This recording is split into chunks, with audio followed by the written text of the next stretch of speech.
A është kjo uha që ju do merrni për të përmbushur edhe detyrimin që keni nga NATO dhe për çfarë do përdoren ato para? Faleminderit. Në raport me ato që ju thatë lidhe me buxhetin e mbrojtjes, buxheti i mbrojtjes për vitin që shkoi është realizuar në gjitha financimet e brendshme në bazë mbi 90%, kështu që besoj që ai buxhet që është alokuar tek Ministeri i Mbrojtjes është realizuar. Kjo sa i përket vitit 2025, sa i përket vitit 2026, Shqipëria me aktin normativ ka rritur shpenzimet jo në masën 2.2% që ishin tashmë të alokuara me ligjin e buxhetit, por i ka rritur ato duke quar në 2.6% të produktit brendshëm brut. Kjo rritje është rritje jo vetëm që ndodh në Republikën e Shqipërisë, por në të gjitha vendet e NATO-s. Të gjitha shpenzimet po shkojnë deri asaj që quhet shtegu i besueshëm i shpenzimeve për të arritur 5% brenda vitit 2035, që është angazhimi i samitit të Hagës, dhe në Ministrinë e Mbrojtjes këto para tashmë janë të alokuar në masën 2.6% GDP-s, nga të cilat një pjesë shkojnë për ato që quhen shpenzime kryesore të mbrojtjes dhe shpenzimet e tjera ato që quhen shpenzimet e lidhura me mbrojtjen. Përputhje me ato strategjitë dhe ato doktrina që janë të miratuara nga Aleanca, pra nga NATO, lidhje me shpenzimet. Marrëveshja që ju referoni është një marrëveshje me Shtetet e Bashkuara të Amerikës për marrjen në forcat armatosore të disa sistemeve pajisjeve dhe mjeteve që forcave të armatosura i duhen për të përmbushur kapacitetet e vendosura nga NATO. Të gjitha shpenzimet që ndodhen në Ministrinë e Mbrojtjes dhe pjesën e tyre më të madhe shkojnë për modernizimin e forcave të armatosura. Kjo që po ndodh me mbrojtjen nuk është një qasje e izoluar, nuk është një qasje selektive, është një qasje e cila është konsekuente. Forcat armatosura kanë një plan për zhvillimin e tyre, i cili nuk ka filluar sot, nuk po zhvillohet sot, por është në vazhdimsi. Kjo kredi që është marrë lidhet patjetër me marrjen e këtyre aseteve dhe këtyre mjeteve, sistemeve për forcat armatosura. Shpenzimet që do kryen janë në përputhje me ato që janë deklaruar dhe nuk ditë kemi në vit që ne si kemi kryer shpenzimet që kemi pas alokuar tek buxheti i Ministrisë së Mbrojtjes. Edhe sa përket vitit 2026, atë për cilën unë mund të shpjegoj edhe më në detaj. Këto shpenzime shkojnë në përputhje me atë që është vendosur në samitin e Hagës. Ne jemi një shtek besueshëm sa i përket shpenzimeve, 2.6% vetëm tek buxheti i Ministrisë së Mbrojtjes, pa llogaritur këtu shpenzimet e tjera që ne kemi tek Agjencia Kombëtare e Sigurisë Kibernetike apo tek Ministria e Infrastrukturës si lidhet me ndërtimin e korridorit 8, i cili konsiderohet një korridor sigurie nga Aleanca. Besoj që gjitha këto shpjegime i hedhin dritë mbi shpenzimet e mbrojtjes. Shpenzimet e mbrojtjes nuk realizohen per se për të kryer shpenzime, për shpenzime që lidhen me kapacitetet, me sigurinë kombëtare, me marrjen e pajisjeve dhe mjeteve që duhen për të përmbushur kapacitetet e objektivat të asaj që ne kemi në mbrojtjen kolektive. Besoj që kjo e shpjegon pyetjen. Zoti Ministër Bekim-Bici, Ora News, kam dy pyetje. Pari, përsa i përket bordit paqes. Kosova ka marrë hapa konkret, ju i dini tashmë, për dërgimin e trupave në Gaza. Shqipëria, a do të dërgoj dhe kur do të dërgoj trupat në Gaza dhe nëse është përcaktuar deri në këtë momente në cilën zonë? Dhe së dyti, përsa i përket mbajtjes së samitit të NATO-s, a do të mbahet në vitin 2027 në Shqipëri? Në Shqipëri e dim, por viti është caktuar, do të jetë 2027 siç ka qenë më herët apo është ndryshuar? Faleminderit. Në lidhje me pyetjen e parë që lidhet me pjesën e dërgimit të trupave në Gaza, javën që vjen, më shumë të do martojmë Këshillin e Ministrave vendimin. Do jemi këtu prapë javën që vjen dhe do diskutojmë. Shqipëria ka marrë një angazhim, dhe angazhimi lidhet kryesisht me faktin që ne do dërgojmë oficerë shtabi në shtabin e forcave ndërkombëtare stabilizuese, ashtu siç ne kemi marrë një angazhim tek bordi i paqes. Shqipëria do të jetë pjesë e këtyre trupave. Kemi bërë një mision, misioni pra shqyrtimi i territorit rrethanave kushteve në Gaza. Pas atij misioni ne do të dërgojmë oficerët e shtabit që do bëjnë pjesë e forcave ndërkombëtare, e shtabit të forcave ndërkombëtare stabilizuese. Me dërgimin e këtyre forcave, pra këtyre oficerëve të shtabit në forcat ndërkombëtare stabilizuese do bëhet vlerësimi edhe për angazhimin e trupave konkret. Dhe aty do jemi në gjendje pastaj të specifikojmë sa trupa do dërgohen dhe ku do dërgohen specifikisht dhe kush do të jetë misioni konkret që ata do të zhvillojnë. Lidhje me zhvillimin e samitit NATO-s. Siç e tha sekretari Rute në konferencën për shtyp, që samiti do zhvillohet në Tiranë, është vendosur në Hagë, nuk është vendosur në Ankara. Pra ka qenë një gjë e vendosur, ai commitment, pra ai angazhim nga Aleanca u mbajt. Tash në lidhje me angazhimin dhe lidhje me zhvillimin e samiteve, do të kemi parasysh që samitet vendosen nga krerët e shteteve. Organizata është organizuese e punës, por në fakt zhvillimin e samiteve e vendosin krerët e shteteve, ato që kanë drejt vendimmarrje brenda Aleancës. Samitet do zhvillohen në Tiranë, a do jetë në vitin 2027, a do jetë në vitin 2028, kjo është çështje që do vendoset nga Aleanca. Në moment që do bëhet e lidhur data kur do zhvillohet samiti, atëherë do fillojnë edhe marrja e masave për angazhimin e tashmë kemi ngritur task force-ën, kemi parë një shembull shumë të mirë të zhvillimit të samitit të Ankaras së fundmit, si ishte samiti brillant, Dhe do të shikojmë pastaj me momentin e vendosjes së caktimit datës edhe angazhimin e task force dhe të gjitha elementëve të qeverisë shqiptare për angazhim për zhvillimin e samitit, duke marrë masa konkrete për sigurinë, për transportin, për lokacionin, për gjitha gjërat që lidhen me zhvillosjen e samitit. E kam thënë dhe e them, në samitin e Hagës u vendos që të shpenzoheshin 5%, samitin e Ankaras u diskutu konkretisht sa është masa, sa është arritur masa e zhvillimit të këtij 5%, që ajo që mund ta them është që nga të gjitha shtetet anëtare ka një angazhim për mbajtjen e asaj që është vendosur në samitin e Hagës, dhe samiti që të zhvillohet në Tiranë do të jetë samiti ku do diskutohet konkretisht sistemet që janë marrë, vendosja e tyre apo niveli i sigurisë së përgjithshme të aleancës. Këto janë vendime që merren nga krejt e aleancës me vendosjen e datës do t'ja bëjmë me dije kjo sa për këtë pyetje. Faleminderit.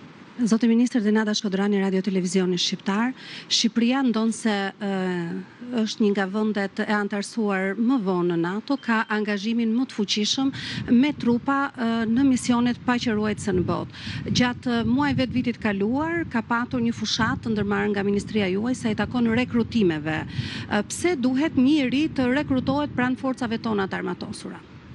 Sot, sidomos edhe me miratimin e ndryshimeve në aktin normativ, vazhdon procesi i rekrutimeve. Ka një angazhim të jashtëzakonshëm sa i përket procesit të rekrutimeve. Shifrat flasin qartë, është mbi 90% shtimi i kërkesave për të bërë pjesë e forcave të armatosura, për të rikthyer në forcat e armatosura. Forcat e armatosura në radhë të parë janë krenari dhe dinjitet. Është një profesion i cili nuk lidhet thjesht me përmbushjen personale politike dhe me angazhimin që çdo qytetar shqiptar ka kundrejt Republikës. Është diçka që flitet pak, por thelbi ngjelet i njëjtë. Ne jemi njerëz të lirë, por kemi një detyrim kolektiv ndaj shtetit tonë dhe kjo mos pari shikohet tek gjithë njerëzit në uniformë, jo vetëm tek forcat armatosura, por tek policia shtetit, policia burgjeve, tek gjithë strukturat e sigurisë, janë ata që janë vit parë që shërbejnë me duke mbajtur mbi vete flamurin e Republikës, duke sakrifikuar jetën, familjen në shërbim qytetarëve. Besoj që mbrojtja në përgjithësi rikthehet në qendër të fokusit të vëmendjes, është një karrierë e cila është e mundimshme, por është plot lavdi si personalisht, por edhe përsa i përket gjithë qasjes kombëtare. Mendoj që fakti që ka një kërkesë kaq të madhe për të rikthyer në forcat armatosura, fakti që ka një kërkesë kaq të madhe për të bërë pjesë të forcave të armatosura, dhe një pjesë shumë e madhe aty janë edhe vajza dhe gra, tregon që forcat armatosura tashmë kanë një ofertë të qëndrueshme me rritjen e pagave, me standardizimin e pagave, me rritjen e kushteve, shumë shpejt me miratimin e statusit, besoj që janë gjitha kriteret që qeveria shqiptare ka vendosur përpara të rinjve dhe të rejave shqiptare për ta konsideruar forcën armatosur jo vetëm shërbim ndaj dhëut, por edhe shërbim personal, për shkak të gjitha benefiteve që ato kanë për shkak të këtij shërbimi. Besoj që këto fakte flasin vetë. Faleminderit. Faleminderit.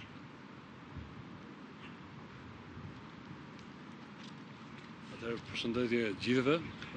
Kam kënaqësinë të ndaj në fakt lajmin që janë miratuar dy vendime shumë të rëndësishme, të cilat vijnë si propozime të Ministrit të Punëve të Brendshme dhe Kabineti Qeveritar gjykoi me rëndësi të miratohet së pari vendimi i cili përcakton masën, procedurat dhe rregullat për trajtimin ekonomik financiar për familjarët e punonjësve të policisë së shtetit të cilët kanë humbur jetën për shkak të detyrës, si dhe për shpërblimi dhe mbështetjen që duhet të marrin të gjithë ato punonjës policie të cilët janë plagosur gjatë kryes së detyrës. Është një lajm i mirë për vetë faktin se në mënyrë shtërruese ky vendim trajton të gjithë elementet e nevojshëm, si nga ndihma e menjëhershme që jepet në rastet e ndaj familjarëve të punonjësve të policisë të rënë në krye detyrës, e cila shkon deri në 10 paga mujore bruto të punonjësit të ndjerë, më pas me pensionin familjar suplementar që përfitohet nga familjarët e punonjësit të policisë dhe bursa të plota arsimore si për sistemin para universitar, ashtu edhe atë të lartë për fëmijët e punonjësve, si dhe gjithashtu punësimi me prioritet për familjarët e punonjësve të policisë të rënë në krye detyrës, por ajo çfarë është më e rëndësishme dhe që rregullohet në mënyrë shumë të detajuar përmes këtij vendimi është dhe banesat falas për familjarët duke përfshirë bashkëshortët dhe të miturit e punonjësve të rënë në krye detyrës, të cilët përfitojnë banesa të ndërtuara nga enti kombëtar i banesave apo ato që vijnë nga zbatimi i projekteve të monitoruar nga korporata investime shqiptare, si dhe banesa të cilat janë konfiskuar nga krimi organizuar dhe administrohen nga Agjencia e Administrimit të Pasurive të Sekuestruar dhe Konfiskuar. Kështu që kjo është një zgjidhje shumë e mirë, duke shfrytzuar të gjithë kapacitetet e nevojshme dhe hapësirat ligjore, përfshi dhe kthimin për qëllime shumë sociale, siç kjo që ne po përmendim, të pasurive të marra një herë përgjithmonë nga krimi organizuar. Unë mendoj që ky është një lajm i mirë për gjithë ato familjarë të martirëve të policisë, sidomos të miturve fëmijëve të tyre. Dhe nga ana tjetër, një vendim tjetër shumë i rëndësishëm që u miratua sot është dhe marrëveshja e nënshkruar në fund të muajit qershor bashkë me homologun e Maqedonisë Veriut për pikat e përbashkët kalimit kufitar dhe kryen në mënyrë të përbashkët të veprimtarive mes autoriteteve përkatëse të kontrollit kufitar, duke përcaktuar procedura më të lehtësuara si për udhëtarët, po ashtu dhe për automjetet, kamionët, të cilët shkëmbejnë mallra mes dy vendeve tona, dhe kjo është një kontribut jo vetëm në rritjen e një turizmi cilësor në kuptim të procedurave të lehtësuara pa radhë, por edhe të një ekonomi më të fortë mes dy vendeve tona, duke qenë se përfitojnë dhe bizneset pikërisht nga kjo marrëveshje, e cila nga ky moment i çohet deri për Parlamentin Shqiptar për miratim, për ratifikim. Megjithatë, ajo çfarë dua të theksoj është se ne do të fillojmë edhe nga komunikimi më i fundit që unë kam patur ditën e sotshme me homologun e Maqedonisë Veriut.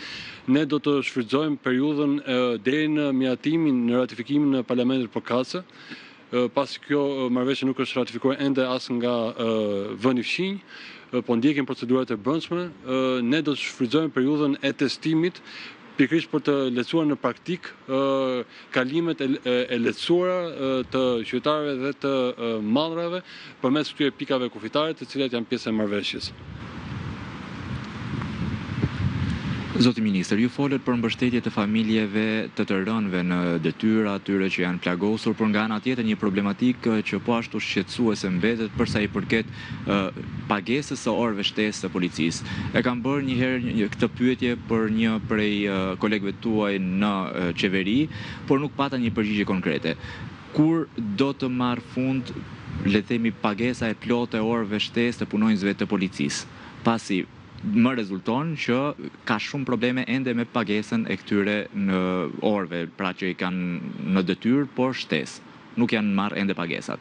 Kur do të marrë fund ky problematik për të gjithë punonjësit e policisë? Faleminderit. Ka dëgjuar vazhdimisht të çështje, por për hiç vërtetës nuk ka, edhe nëse administrojmë regjistrat e llogarive financiare në nivel deri në nivel komisariati, pa nuk ka shqetësime të tilla që ngrihen, përkundazi ka patur në raste të caktuara për shkak të vështirësive në punë dhe trajtim suplementar, pra shpërblime për punonjës policie të angazhuar në menaxhim të situatave të caktuara, dhe nuk ka asnjë lloj pretendimi, kjo edhe i faktuar, i dokumentuar për vonesa të orëve shtesë.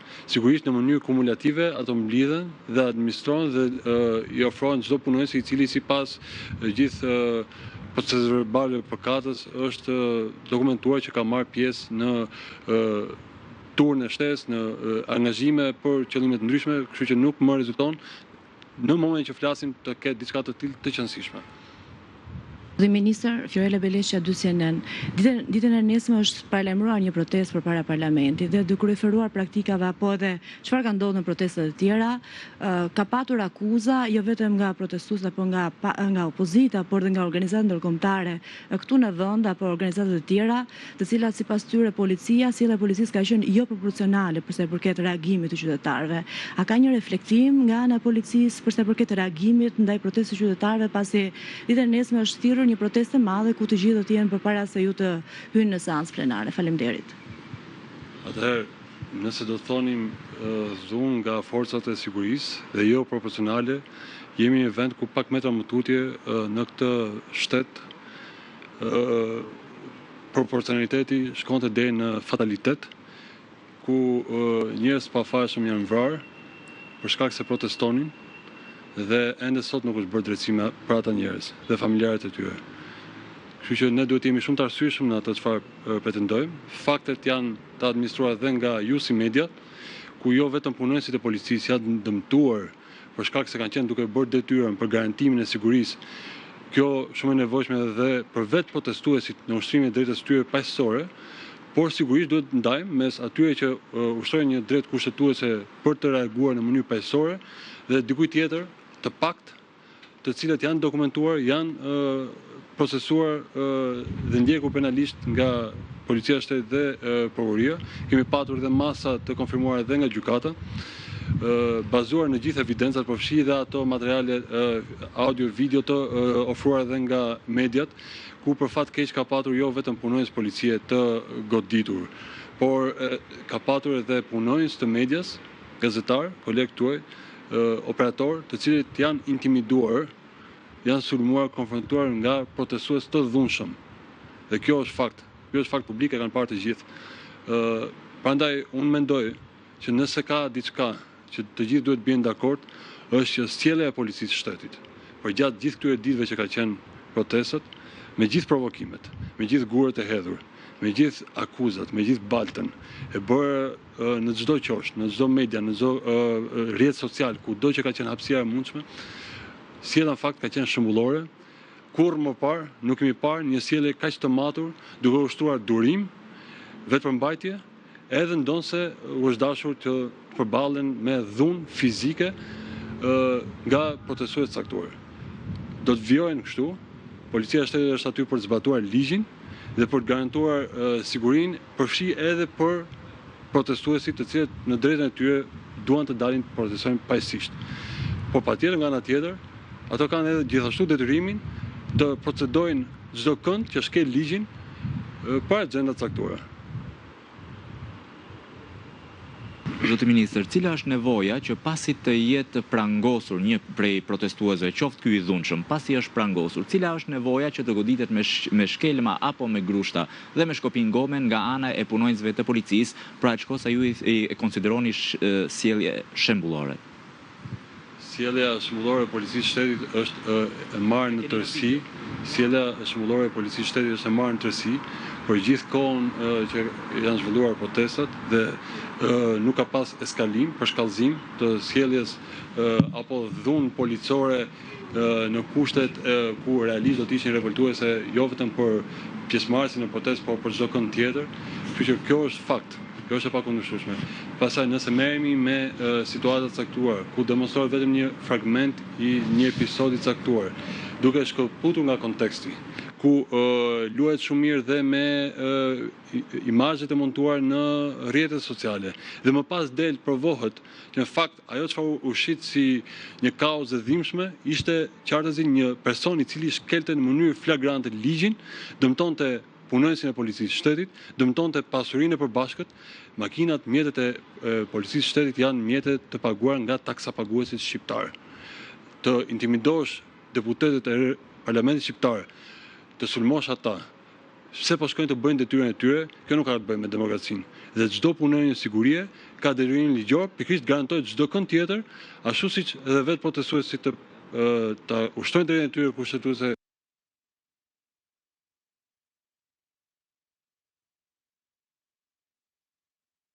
Në mënyrë paqësore, por nga ana tjetër çdo kënd tjetër, çdo zyrtar, përfshi dhe deputetët që të kryejnë detyrën e tyre, ka shi besimin që është dhënë dhe përgjegjësinë që është dhënë nga vetë qytetarët.